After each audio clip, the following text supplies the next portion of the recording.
Queridos hermanos, la oración colecta de hoy, que es casi la oración inicial en la Eucaristía y que, como su nombre lo dice, recoge las intenciones de todos los que participamos en la celebración, hoy los que estamos aquí y de cada uno de ustedes, porque no podemos acercarnos a la Eucaristía sin tener al menos una intención, un deseo. Se llama oración colecta porque justamente recoge esas intenciones. Y hemos pedido en esa oración que el Señor nos conceda amar lo que manda y esperar lo que Él promete. Y agregamos, para que en la inestabilidad del mundo presente, vaya si lo saben, vaya si lo sabemos, nuestros corazones estén firmes donde se encuentra la alegría verdadera.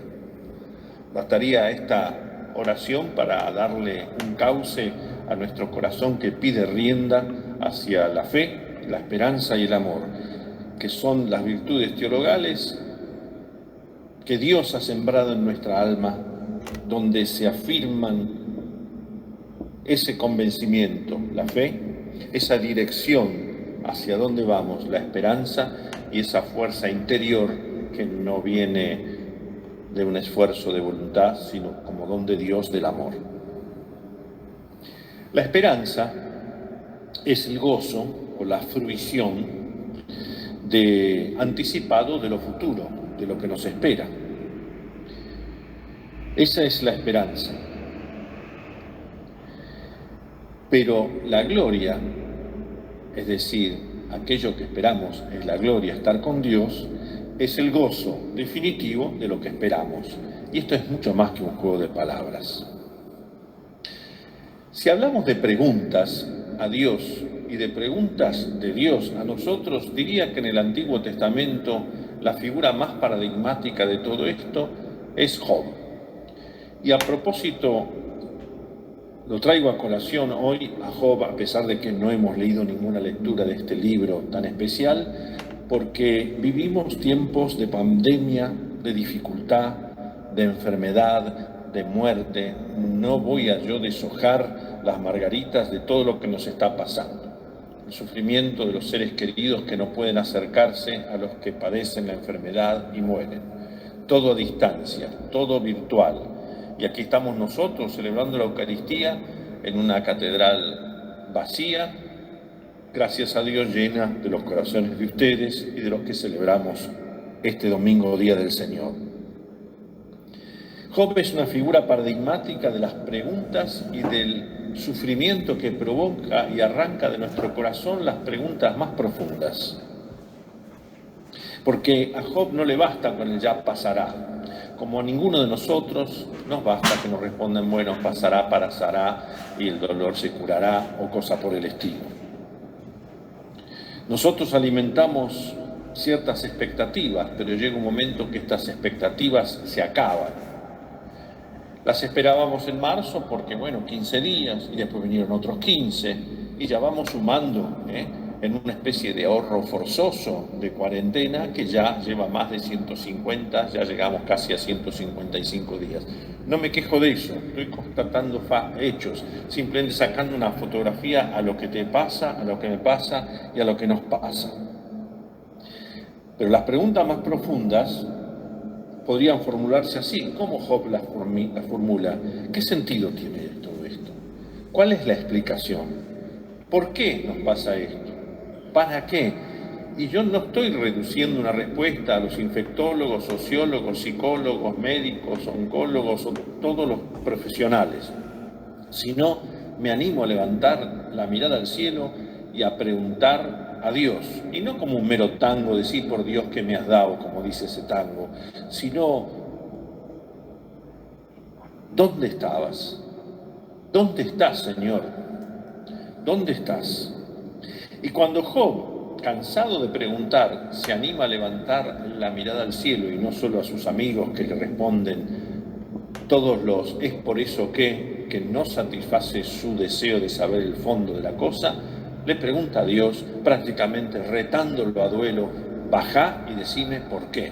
porque él no encuentra culpa en él para decir esto me pasa por algo que hice. Y ahí es donde, y disculpen que haga este excursus, que tiene mucho que ver con el Evangelio de hoy y con todas las lecturas, Dios llega un momento donde desautoriza a todos aquellos que le explican de aquí a allá el motivo de su sufrimiento terrible, baja, un modo de decir, y ahí comienzan las preguntas que Dios le hace a Job, que no es mucho más de truco, quiero retruco, quiero vale 4. No, es algo mucho más profundo. Dios le pregunta a Job algo como lo que San Pablo nos pregunta hoy en nombre del Señor. ¿Quién penetró en el pensamiento del Señor? ¿Quién fue su consejero? ¿Quién le dio algo para que tenga derecho a ser retribuido? Porque el Señor le dice a Job, e insisto, ahora soy yo el que te va a hacer las preguntas. Ajústate el cinturón, como si le apretara la cincha. Ahora me vas a responder vos. Y comienza a preguntarle, ¿dónde estabas cuando puse un límite a lo creado, al mar, a las montañas? ¿Dónde estabas? Nosotros decimos y confesamos, y lo decimos, pero con fe, pequeña, no importa. Dios mide el universo. Y nosotros también decimos, y recuerdo en el viejo catecismo de las preguntas, cuando se preguntaba y teníamos que aprenderlo de memoria, quizás sin saber demasiado el contenido, pero nos iba quedando, ¿para qué creó Dios al hombre? Y decíamos, para amarlo, conocerlo en esta vida y gozar de él en la vida futura. Es decir, que en la medida que vamos viviendo somos nosotros que también medimos lo creado. Entonces parece una contradicción. Dios mide lo creado, el ser humano, el hombre y la mujer, miden lo creado. Alguna de las dos frases está equivocada y sin embargo sabemos que debemos distinguir qué queremos decir con medir. Poner un límite a las cosas, la creación, no significa decirle al hombre, vos no te metas y no aprendas, no conozcas, porque el hombre, el ser humano me refiero, también va aprendiendo a sacar medida a lo creado. No es lo mismo poner una medida que medir para sacar la medida, como el sastre mide el cuerpo de un hombre, la modista el cuerpo de una mujer, para después ponerle medida a la tela y hacer el vestido o el traje respectivo. No hay contradicción, quizá un contrapunto, quizá un contraste, pero nunca contradicción. Y Dios entonces comienza a preguntarle a Job en medio de su dolor, ¿dónde estabas? ¿Quién puso medida al universo? Lo leemos en el capítulo que se los recomiendo 38 de Job, o en Isaías en el capítulo 40, donde también pregunta al pueblo de Israel acerca de esto. ¿Dónde estabas? El interrogador que pregunta a Dios termina siendo interrogado. Y hoy lo vemos en el Evangelio. Jesús pregunta, ¿quién dice la gente que soy? Daría para una larga reflexión. ¿Y ustedes quién dicen que soy? Y uno se pregunta, ¿pero cómo? ¿Necesita saberlo? ¿Es que Jesús quiere saber lo que pensamos? O más bien que al preguntarnos Jesús lo que quiere es que sepamos quién es. Parece un juego de palabras, pero ustedes me van a comprender.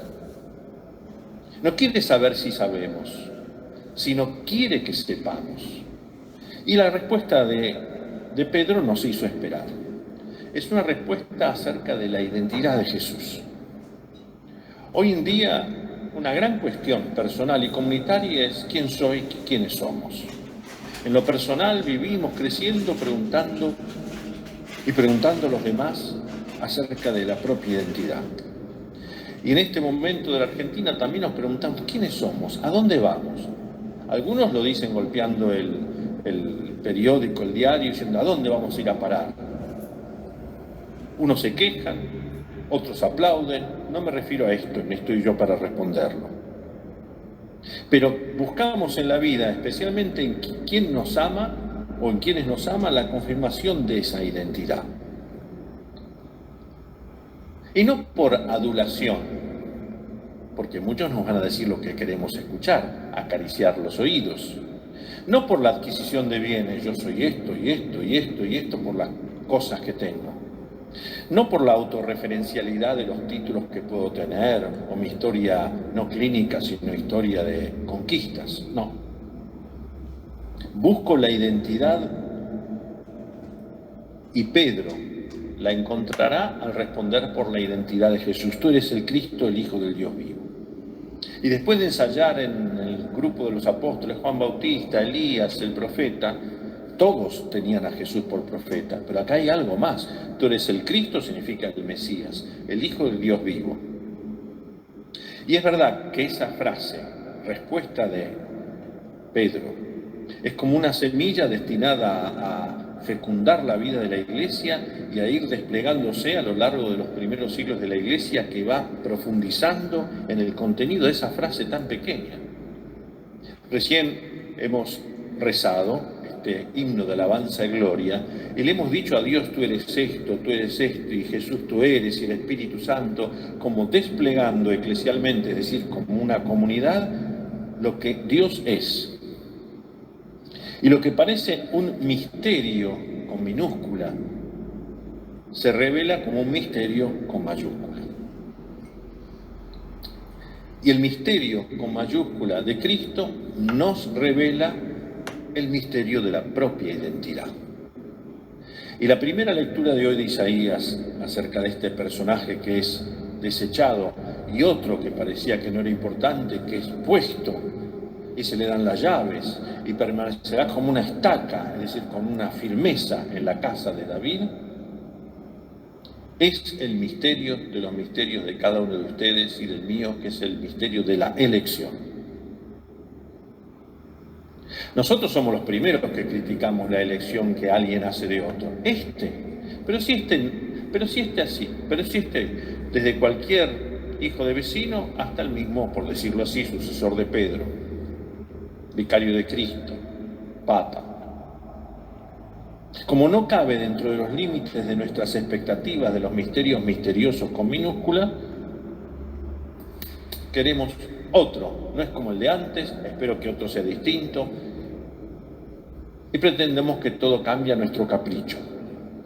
Y aquí lo que manifiesta tanto Pablo, que nos interroga, qué insondables que son los caminos de Dios, qué profundidad de su sabiduría, quién penetró en el misterio del conocimiento del Señor, quién le dio algo para tener derecho a ser retribuido, dentro de ello, insondable conocimiento y sabiduría de Dios, está la vocación de cada uno de nosotros. Los pensamientos y los proyectos de Dios no superan lo humano, son insondables. Dios dirige la historia con su sabiduría y su providencia. Y esta es la raíz de la esperanza. Y lo más terrible, paradójico o incomprensible de todo esto es que Dios cuenta con nosotros para esta historia de la salvación. Y si Dios es eterno, no nos puede, parecía que estuviera diciendo alguna barbaridad, Dios no puede obrar sino según su modo de ser.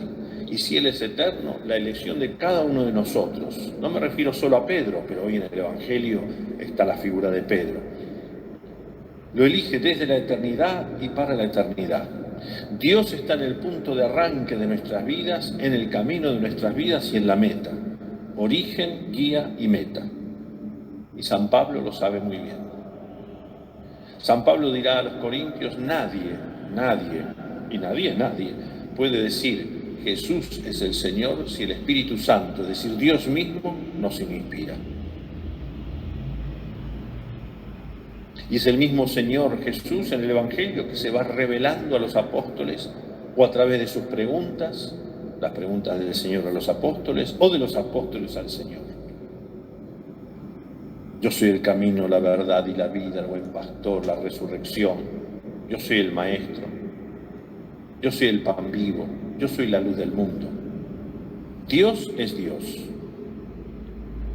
Dios es eterno y Cristo nos revela la altura, anchura, longitud y profundidad de este misterio. Y nos lo revela gracias a que nos ha elegido y nos ha destinado a Él.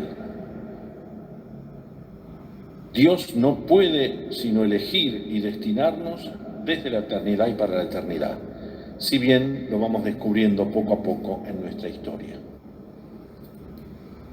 Que este momento de dolor difícil no deje de provocar en nuestro interior las preguntas que apuntan a eso más profundo, lo más alto, lo más ancho, una longitud que no alcanzamos a medir, una profundidad que no alcanzamos a alcanzar.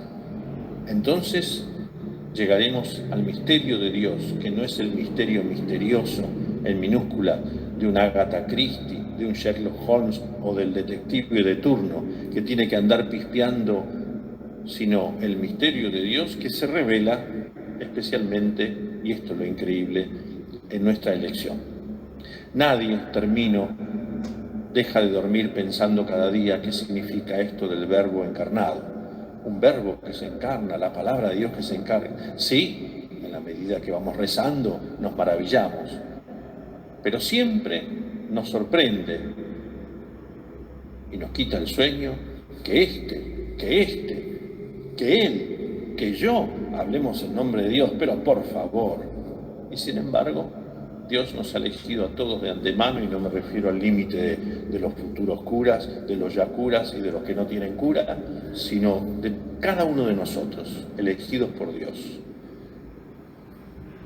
Que Dios nos bendiga, y ahora hagamos nuestra profesión de fe para crecer en la fe, en la esperanza y en el amor.